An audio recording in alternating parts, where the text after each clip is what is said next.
കഴിഞ്ഞ അധ്യയന വർഷം 48,732 +1 സീറ്റുകളാണ് കുട്ടികളില്ലാതിരുന്നത് മൂലം ഒഴിഞ്ഞുകിടന്നത്. തൊട്ടു മുൻപുള്ള അധ്യയന വർഷവും ഇതുതന്നെയായിരുന്നു സ്ഥിതി. 25 കുട്ടികൾ പോലും അഡ്മിഷൻ എടുക്കാത്ത 129 ഹയർ സെക്കൻഡറി ബാച്ചുകൾ സംസ്ഥാനത്തുണ്ട് എന്നാണ് വിവരാവകാശ നിയമപ്രകാരം ലഭിച്ച രേഖകൾ വ്യക്തമാക്കുന്നത്. SSLC കഴിഞ്ഞ് ഉപരിപഠനത്തിനായി യോഗ്യത നേടുന്ന വിദ്യാർത്ഥികൾക്കായി സംസ്ഥാനത്തെ ഹയർ സെക്കൻഡറി സ്കൂളുകളിൽ 4,11,000 സീറ്റുകളാണുള്ളത്. സയൻസ്, കൊമേഴ്സ്, ഹ്യൂമാനിറ്റീസ് എന്നീ വിഭാഗങ്ങളിലായി ഇത്രയും സീറ്റുകളുണ്ടെങ്കിലും പ്രവേശന നടപടികൾ പൂർത്തിയാകുമ്പോൾ അഡ്മിഷൻ എടുത്തിട്ടുള്ളത് ഇതിൽ കുറവ് കുട്ടികൾ മാത്രം. കഴിഞ്ഞ 2 വർഷത്തെ കണക്കുകൾ പരിശോധിച്ചാൽ ഇത് വ്യക്തമാകും. 2023-24 അധ്യയന വർഷം +1 അഡ്മിഷൻ എടുത്തത് 3,80,492 വിദ്യാർത്ഥികളാണ്. സംസ്ഥാനത്താകെ 48,732 സീറ്റുകൾ കുട്ടികളില്ലാതെ ഒഴിഞ്ഞുകിടന്നു.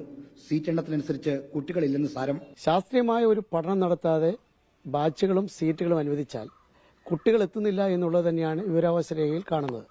വിവരാവകാശ രേഖയ്ക്കകത്ത് കാണുന്ന റിപ്പോർട്ട് പ്രകാരം വിദ്യാർത്ഥികൾ കൂടുതലുള്ള ജില്ലകളിൽ പോലും സയൻസ് വിഷയങ്ങൾ ഉൾപ്പെടെയുള്ള വിഷയങ്ങളിൽ 25 കുട്ടികളില്ലാത്ത ബാച്ചുകളുണ്ട് എന്നാണ് വ്യക്തമാക്കുന്നത്. സംസ്ഥാനത്തെ 8 ജില്ലകളിൽ SSLC പാസ്സായ കുട്ടികളെക്കാൾ കൂടുതൽ ഹയർ സെക്കൻഡറി സീറ്റുകളുണ്ട്. തിരുവനന്തപുരം, കൊല്ലം, പത്തനംതിട്ട, ആലപ്പുഴ, ഇടുക്കി, കോട്ടയം, എറണാകുളം ജില്ലകളാണ് കുട്ടികൾ കുറവും സീറ്റുകൾ കൂടുതലുമുള്ളത്. എന്നാൽ മലപ്പുറം അടക്കമുള്ള 7 ജില്ലകളിൽ സീറ്റുകൾ കുറവും കുട്ടികൾ കൂടുതലുമാണ്. എങ്കിലും 25 കുട്ടികൾ പോലും അഡ്മിഷൻ എടുക്കാത്ത 129 ഹയർ സെക്കൻഡറി ബാച്ചുകൾ സംസ്ഥാനത്തുണ്ട്. SSLC പാസ്സായ കുട്ടികളുടെ എണ്ണത്തേക്കാൾ കൂടുതൽ സീറ്റുകൾ ഹയർ സെക്കൻഡറിയിലുണ്ട്. അവിടേക്ക് വിദ്യാർത്ഥികളുടെ വരവ് കുറവാണ്. മറ്റു ജില്ലകളിൽ 20% സീറ്റ് വർദ്ധിപ്പിക്കുമ്പോൾ ക്ലാസുകളിൽ തിങ്ങി നിറഞ്ഞ് വിദ്യാർത്ഥികൾ ഇരിക്കുന്നത് അധ്യാപകർക്ക് ബുദ്ധിമുട്ടാണ്. ഒരു ബാച്ചിൽ 50 കുട്ടികളെ പാടുള്ളൂ എന്ന വ്യവസ്ഥ ലംഘിച്ച് ശാസ്ത്രീയ പഠനമില്ലാതെ സീറ്റെണ്ണം കൂട്ടുന്നതാണ് ബാച്ചുകൾ കുട്ടികളുടെ എണ്ണം കുറയാൻ കാരണം. എല്ലാ വർഷവും പുതിയ ബാച്ചിനുള്ള ആവശ്യം ഉയർന്നു വരുന്നതിനാൽ പ്രാദേശിക തലത്തിലുള്ള ശാസ്ത്രീയ പഠനവും അനിവാര്യമാണ്. Reporter R. Sreejith, reporter, Alappuzha. ഈ വാർത്ത പുറത്തുകൊണ്ടുവന്ന R. ശ്രീജിത്ത് നമുക്കൊപ്പം ചേരുന്നു. തത്സമയം R. Sreejith, very good morning. ചിലയിടങ്ങളിൽ സീറ്റുണ്ട്, ചിലയിടങ്ങളിൽ സീറ്റിന് ആവശ്യവുമായി കുട്ടികൾ നിൽക്കുന്നു. അപ്പോൾ ഇതൊരു തുടർ പ്രക്രിയയാണ് എന്ന് മനസ്സിലാക്കിയിട്ടും അത് തിരുത്താനുള്ള നടപടി ഉണ്ടാകാതെ 25 കുട്ടികളുള്ള സീറ്റുകളൊക്കെ അങ്ങനെയുള്ള സ്കൂളുകളൊക്കെ നിലനിൽക്കട്ടെ എന്ന ഒരു തീരുമാനവും ഇതിന് പിന്നിൽ ഉണ്ടാകില്ലേ? ഈ രേഖ നോക്കുമ്പോൾ എന്ത് തോന്നുന്നു R. ശ്രീജിത്ത്? സുജയ, സംസ്ഥാനത്ത് +1 സീറ്റിന്റെ പ്രതിസന്ധി മലബാർ ജില്ലകളിൽ എല്ലാ വർഷവും ഉണ്ടാകുന്നതാണ്. എന്നാൽ ഇത് ആവർത്തിച്ചുകൊണ്ട് ഈ ഒരു പ്രതിസന്ധി ഉള്ളപ്പോഴും ഇതിന് ശാശ്വതമായ ഒരു പരിഹാരം കാണാനുള്ള ഇടപെടൽ സർക്കാരിന്റെ ഭാഗത്തുനിന്ന് ഉണ്ടാകുന്നില്ല എന്നതാണ് ഏറ്റവും പ്രധാനപ്പെട്ട കാര്യം. അതായത് സംസ്ഥാനത്ത് ഈ എല്ലാ വർഷവും 20% സീറ്റുകളുടെ പല ജില്ലകളിലും വർദ്ധിപ്പിക്കാറുണ്ട്.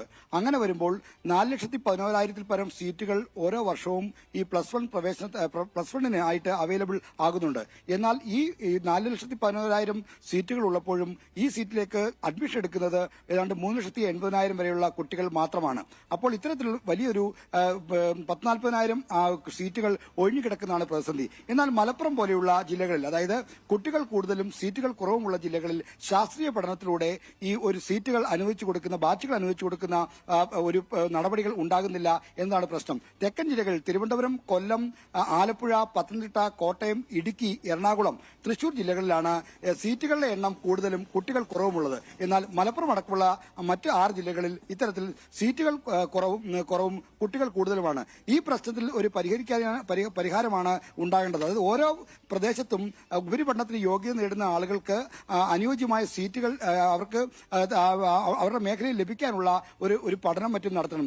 ഈ +1 പ്രവേശനവുമായി ബന്ധപ്പെട്ട് കഴിഞ്ഞ വർഷം ഹയർ സെക്കൻഡറി മുൻ ഡയറക്ടറായിരുന്ന കാർത്തികേയൻ നായർ കമ്മീഷനെ ഈ +1 സീറ്റുമായി ബന്ധപ്പെട്ട പ്രതിസന്ധി പഠിക്കാൻ ഇതിന് പരിഹാരം കാണാനുള്ള നിർദ്ദേശങ്ങൾ സമർപ്പിക്കാനായി ഒരു കമ്മിറ്റിയെ നിയോഗിച്ചിരുന്നു. എന്നാൽ ഈ കമ്മിറ്റി റിപ്പോർട്ട് സർക്കാരിന് ലഭിച്ചിട്ടുണ്ടെങ്കിലും ഇതുവരെ ഇത് പൊതുമണ്ഡലത്തിലേക്ക് വെക്കാനോ ഇതുമായി ബന്ധപ്പെട്ട് സ്വീകരിച്ച നടപടികൾ വ്യക്തമാക്കാനോ പൊതുവിദ്യാഭ്യാസ വകുപ്പ് തയ്യാറായിട്ടില്ല എന്നതാണ് മറ്റൊരു കാര്യം. Okay R. ശ്രീജിത്ത്, വളരെ പ്രധാനപ്പെട്ട ഒരു വിവരമാണ് ഇപ്പോൾ ശ്രീജിത്ത് പങ്കുവച്ചത്. മലപ്പുറത്ത് സീറ്റ് പ്രതിസന്ധി, മറുഭാഗത്ത് സീറ്റുകൾ കിടക്കുന്നു എന്നുള്ള വിവരാവകാശ രേഖ. Thank you so much.